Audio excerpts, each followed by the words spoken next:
imiryango yose iteraniye hano hari impamvu yayo yose ishobora gutuma aba bantu badasezerana utabivuze ndasaba ijambo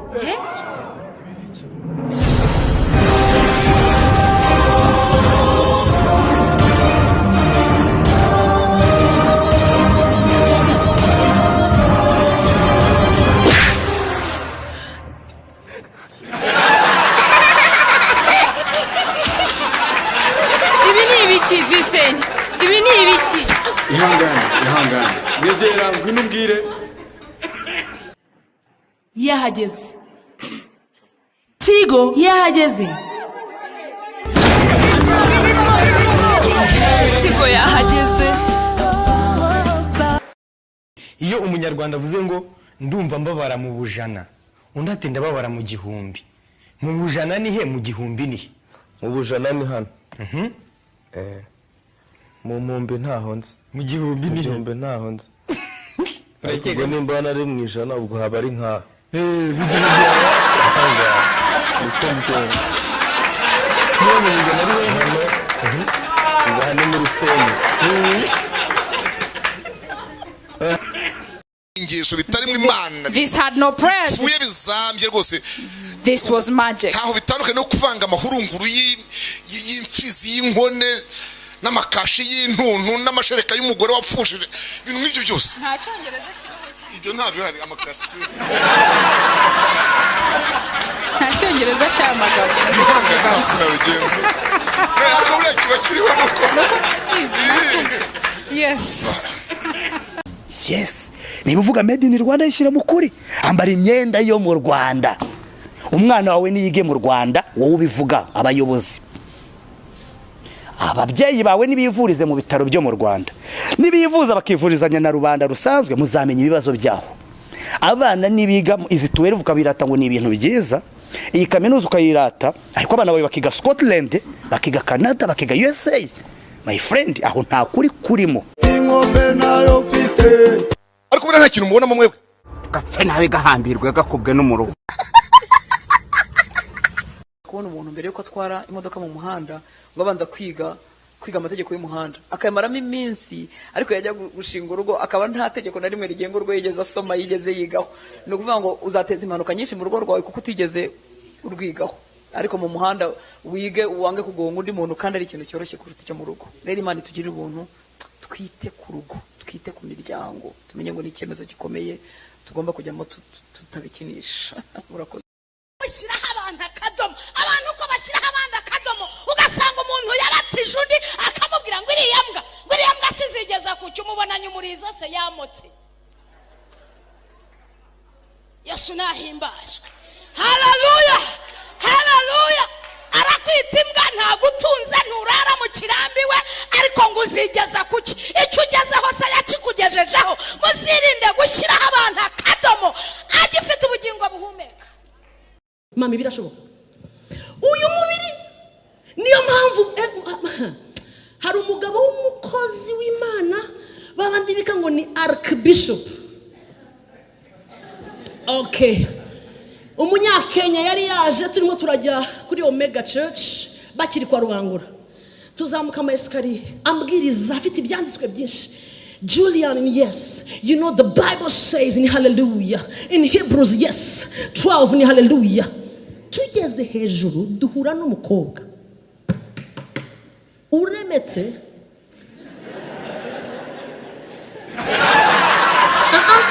nanjye nzi kureba dore umuntu nanjye narebye ndavuga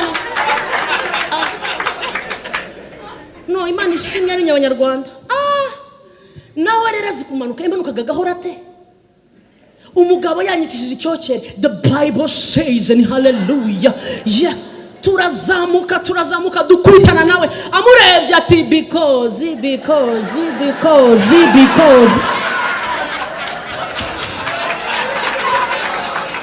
ntabwo nihanganye narasetse ndaseka. Umushyitsi arabona ko musetse abona ko namufashe ahita arahagara ati okay Pastor Julian, ngo that is called ngo icyo cyitwa umubiri. ndabaza ni why ngo uyu ni umukobwa cyangwa ni jini ndamubwira ni umukobwa ati ni Ethiopian cyangwa Rwandese ngo no ariyongeza aragira ngo she's beautiful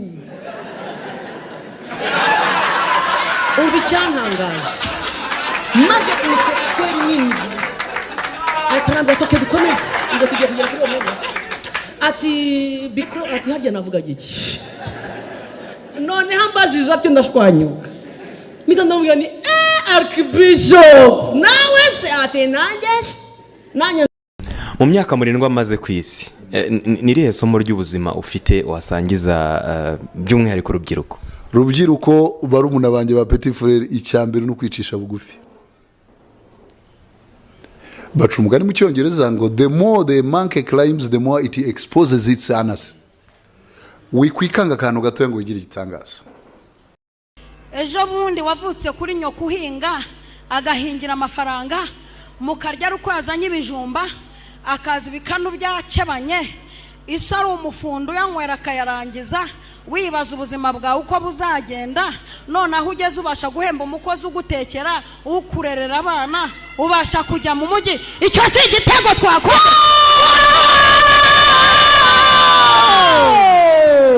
go cyo ni igitego cyangwa ni waryumvishije Bibiliya ivuga ngo umunwa ku munwa amaso ku maso umubiri ku mubiri bivuga ngo nawe ugiye gukuramo hanyuma pastor nkuremo se none se namwumvishije ijambo umunwa ku munwa amaso ku maso amano ku mano indakunda yego vugira ngo amenya byose nyine birawe umubiri wanjye niwo ugiye kuzuka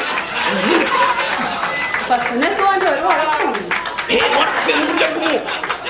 warapfuye mu buryo bw'umwuka harya abanyabutare bavukana nga ninde uyasinya ninde diregiteri w'ikigo runaka uyasinya kari amashuri bigishwa n'umuruho aho umunyabutare ageze amenya uko haba ubundi kirazira ko umunyabutare arya ibiryo bitariho voka ni icyaha bishoboka gute ku mwana uvuka street butare arya ibiryo bitariho voka kirazira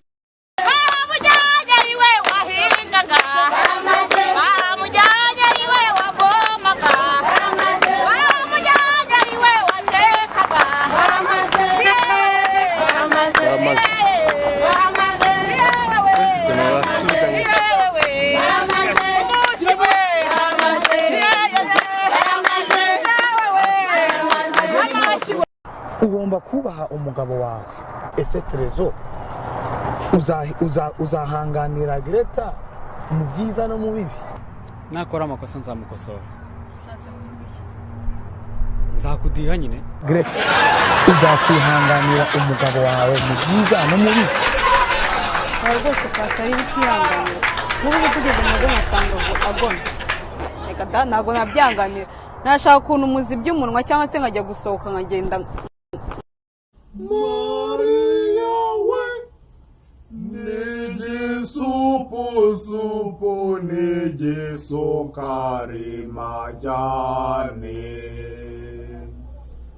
amatoko ye kandi namatomati Maria Jani, nige supo, nige sukari, majani, amatako ye kandi na matomati, Jani, nige supo, nige sukari, majani, amatako ye kandi na matomati. Amacupa y'amara n'amatomati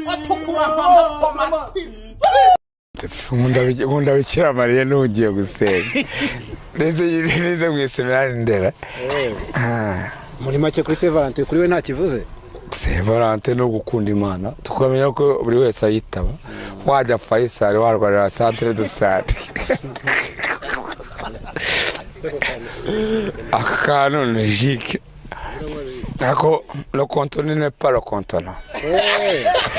Nuko mu yandi magambo ubundi mu inzoga ku rwego rw'uko wenda wanasinda inzoga yo burya nta nubwo nyikunda mbaye nanayisomyeho byaba ari kwa kundi umuntu yanga gusuzugura uyiguhaye ariko ubundi ntabwo ndibona nasinze uze ubu ngubu wenda tuvuge nk'igihe mperukira kuyisomaho kera ni ryari si nk'ejo saa 8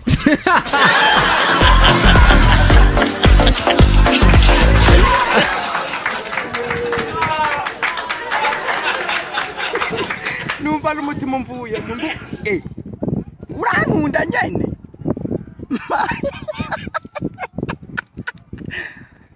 asha ubaye wa mbere ku isi kweri reka ndaza guha inyishu mwijoro mbyutse ndaguha inyishu kweri ndaguha inyishu gukanga iki agufite mu gipfunsi nakure kurupfe uri muzuru nagupfune ikisi Yesu nashimwe cyane Bibiri irambwira ngo Imana yayishubije umwuka w'ibihumeka ngo isi yose yahinduka imirambo y'ibyaremwe Imana nifite ubugingo bwawe mu gipfunsi cya ntihazagira ugutera ubwoba nshuti ubayeho ku bwayo n'upfu uzapfa ku bwayo nta muntu ushobora kugira dore igiteye agahinda ugera kwa muganga kahasanga abasilamu na za mivero z'ibyo kurya n'amabido y'ibyayi kahasanga abakarisimatike buhagira abarwayi baba bazanye n'ibyo kurya naho twebwe abarokore dore aho twibereye mu bihuru kabishya leta y'u Rwanda yaraciye ubutayu nta musaruro wabo ndabohoza 400,000 ndabohoza 200,000 n'izina ya Yesu agafata ibibabi by'inturusu byari abakobwa nta mukobwa utakunda umusore ufite discipline kiretse babakobwa babasama nyine babakiri muri ya myaka y'ubugoryi aba yumva ko umusore mwiza ari umwe bajyana gusinda bakajya kubyina bakanywa amatabi ariko uwo mukobwa nawe yamaze gukura amaze guca akenge amenya ko umusore burya ari wa wundi utajya muri ibyo cyane uri gukorera amafaranga akora ikofa afite discipline yiyubashye bakobwa ndabahaye ariko si mwese abo ngabo bameze gutyo ibyo muri mu by'amayoga ngo uriya musore mani gusa ukuntu agura bye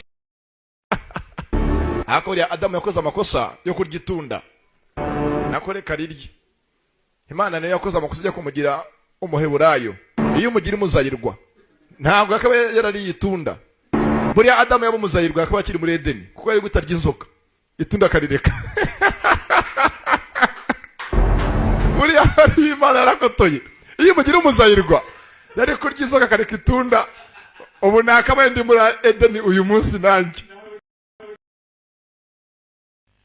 koko iri jambo ntago ari ukubeshya simbabeshe mwabantu mwe ntabwo Imana yaguha byose iguha ubutunzi nta mahoro yaguha ubwenge nta mafaranga yaguha ubwiza mu maso nta gatafari kaguha agatafari amatama byimbye